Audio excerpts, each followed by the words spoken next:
We'll call this meeting to order at 6:01 p.m. August 5th, 2025. Planning Board. Very, very short and concise agenda today. We hope to get through 3 items, one for the consent agenda and 2 zoning text amendments on the hearing agenda.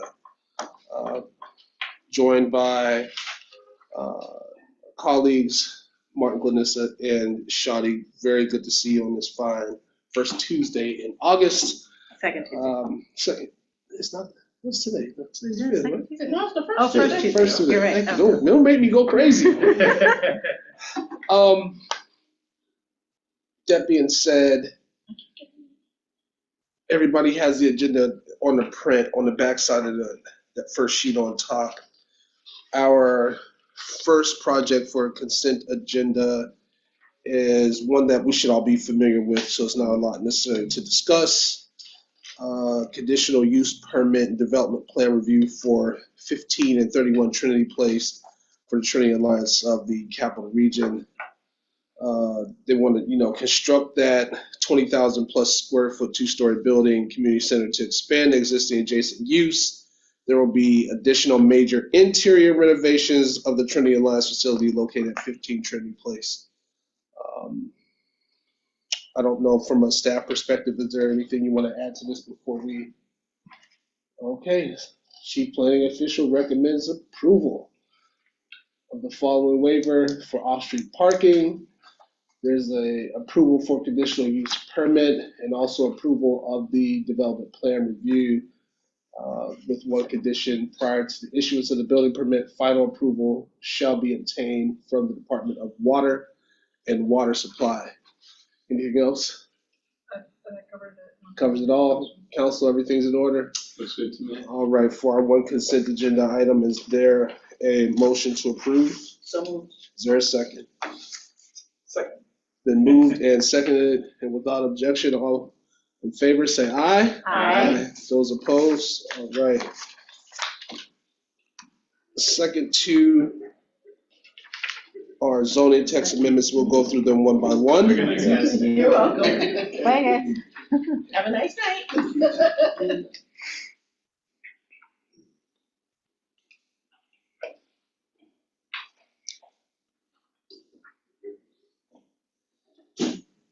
Zoning text amendment number 0024, which is to amend the Unified Sustainable Development Ordinance in relation to the expansion or alteration of non-conforming vehicle fueling stations. And our action and the recommendation is to advance this to the Common Council. Staff, who's talking about this? All right. To provide some, so first we're gonna just go over some historical context and background. Vehicle fueling station is the official classification of gas stations within the USDO. In 2021, the city removed vehicle fueling stations as a permitted use or conditional use in all zoning districts. Okay. The change is part of the comprehensive USDO update focused on long-term sustainability. The goal was to reduce future brown fuel risks and support the transition to renewable fuels. The analysis at that time had also shown that all neighborhoods already had adequate access to the fueling stations that existed. New fueling stations are no longer allowed as a principal use in any zoning district. The existing stations are therefore legally non-conforming and may not be expanded or altered. We have a section in the code that speaks to specific provisions that prohibits any enlargement or expansions or alterations to expand non-conforming uses or create new non-conformities. The proposed amendment provides for a narrow exception for legally non-conforming vehicle fueling stations only within the mixed-use community highway zoning district only. These stations would then be allowed to expand on their existing lot or expand onto the adjacent lot. And it would only be permitted if the entire site is brought into full compliance with the current USDO dimensional and development standards. This map shows the existing gas stations within the city of Albany. Why do I feel like there's more? Is that it? Like, Within the city limits, yes. So that makes sense, like there's only a few around Lark. There are a total of 25 stations That's it? within the city of Albany limits. I still feel like there's more. And then with the amendment that is being proposed, there would be, that would apply to 4 within the mixed-use community highway zoning district. Which ones would those be? So the 2 in the southern part there, the Southern Boulevard, the one you see off of Route 5 is Central Ave gas station, and the top is the one on Northern Boulevard. That's Stewart's? Stewart's, Top is the the old Stewart's. Hess, Now Speedway. now Speedway. Yeah. And the 2 in front of the new hotel on Southern Boulevard by the Sonic. Sunoco and Speedway, the Southern Boulevard ones. Wait, what? So this one, Isn't there 3 by the new hotel No. though? There's the Sunoco, There's one further down. I think it's in. so it's right It's outside of the outside. limit. Yeah. Ah. so there are a couple that are right at the borders at a couple locations. But here, there's the Speedway, Sunoco, Hess, previously now Speedway, and Stewart's. Okay. So this is just within the MUCH zoning district. Okay. And this is what those district boundaries look like, within which those 4 Okay. exist. So the reason for amendment here, it is that it prevents a blanket reauthorization for the use of vehicle fueling stations across the city limits, and provides a more specific redevelopment and expansion option to auto-oriented zoning district, which is the MUCH. It allows for target improvements to aging sites that provide better circulation, safer layouts, environmental upgrades. It also avoids undermining the city's long-term sustainability goals while addressing current operational standards. Chris is gonna throw something at me.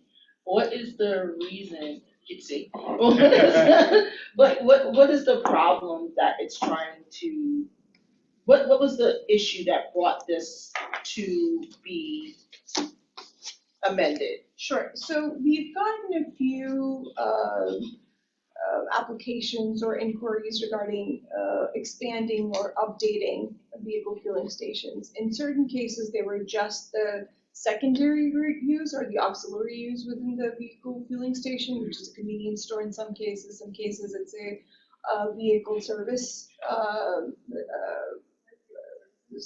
vehicle servicing use.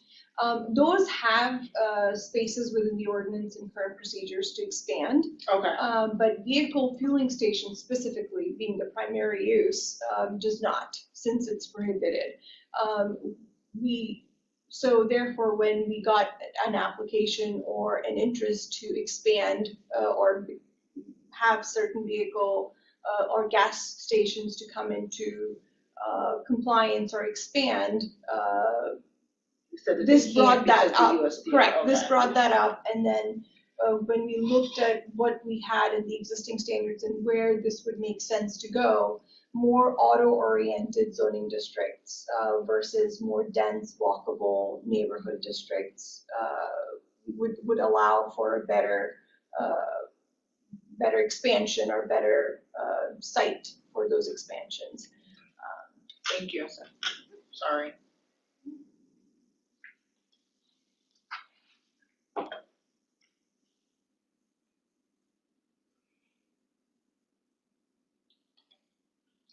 It also encourages modernization of older stations to improve safety, vehicular circulation, site layout, and environmental performances. It maintains a strong control, so it allows only for the NUCH district to avail of these expansions and redevelopment. The district itself is auto-oriented. It is along major arterials. It's more commercial in character compared to some of the other zoning districts. It balances long-term goals with near-term needs for code compliance and public safety. The chief planning official recommends, and staff recommend, a favorable recommendation to the Common Council. And just to call for the record that no seeker determination is required by our planning board here, as if this will be, that will be completed by the Common Council. All right, thank you. Are there any questions from the board? That haven't been asked. Hearing none, is there a motion to approve or to make a favorable recommendation to the Common Council on zoning text amendment 0024? So moved. Is there a second? Second. Has been moved and seconded to make a favorable recommendation to the Common Council on zoning text amendment 0024. All in favor, please say aye. Aye. Those opposed? Motion carries. Next one and final item on the agenda tonight is zoning text amendment 0025, which will amend the Unified Sustainable Development Ordinance in relation to the legal notice requirement for the determination of status for non-conformities. Justin. Yes. So this is another section within the same nonconformity section that we've been dealing with the vehicle vehicle fueling stations. Determination of nonconformity, it's a fact-based administrative decision issued by the chief planning official. It confirms the nonconformity status and if it is able to be continued. And this applies to lots, non-conforming lots, non-conforming structures, or non-conforming uses. And it commonly is requested during sales by financial institutions, during refinancing, or zoning compliance checks or due diligence by either party. The determination of nonconformity status had existed within the zoning code since it was first adopted in one form or the other.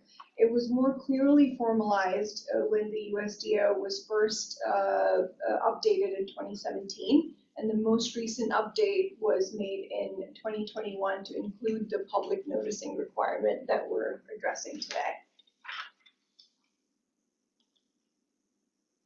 Here's a map of all of the zoning compliance applications that we've received since 2017. A zoning compliance certificate confirms the current use of the property, but do not verify if a non-conforming use is legal. So typically a zoning compliance letter would speak to whether a use is permitted or conditionally permitted or not permitted. A zoning letter only speaks to what's allowed per the permitted use table of the USDO, and the public noticing requirement created the need for the two processes. So typically the determination of non-conformity status application is preceded by a zoning compliance certificate application.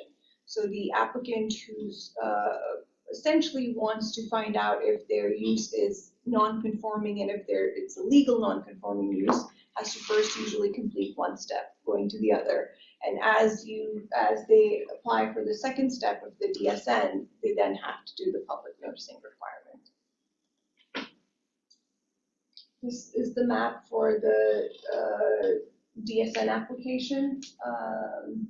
Since the process was introduced with the update to the USDO, we've received 931 zoning compliance applications since then, out of which 23 applications are for legal nonconformity status determination. Out of those 23, we've received a total of 6 comment letters. So just reiterates again, the current process, it includes the evidentiary, the burden of proof lays on the applicant. So it includes the evidentiary requirement for the application, that still remains. The applicant then must comply with the public noticing requirement, which involves them in sending mail notices to property owners within 200 feet radius of the subject site, which is typically 50 to 100 recipients based on density of said property.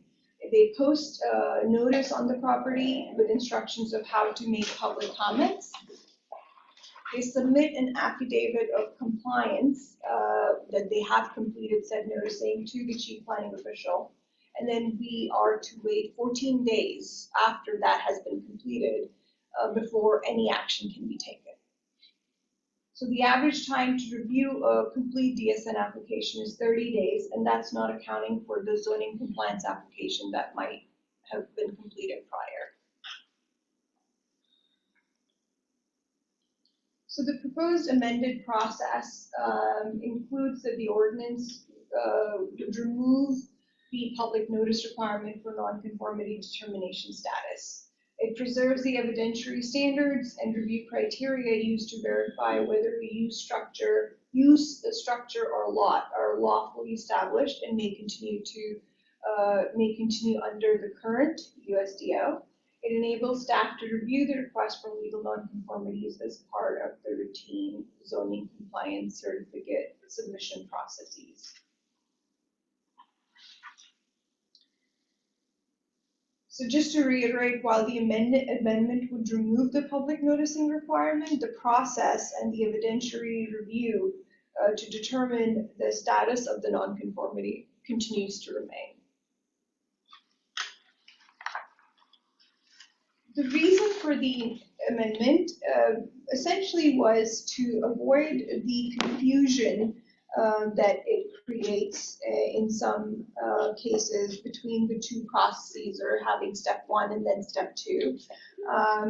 It was a well-intentioned amendment that was made in 2021, but didn't quite address the issue due to which that amendment had passed. The public notice outcomes, just again, for the 23 applications that we received for the DSN, 1,116 mail notices were sent. 6 comments received was about 0.5% rate. And the comments that were received mostly reflected personal opinions or asked further questions about something unrelated. So not so much factually based as to the application on hand. The public input really provided new or relevant information. To summarize it all, this amendment seeks to streamline the nonconformity determination process by eliminating the public notice requirement. In doing so, it aims to reduce burdens on the applicant, preserve staff resources, and promote reinvestment without compromising the integrity of the review process. The current process imposes unnecessary burdens on property owners, particularly those selling or refinancing residential properties, and consumes staff resources without providing the quality or transparency of decisions.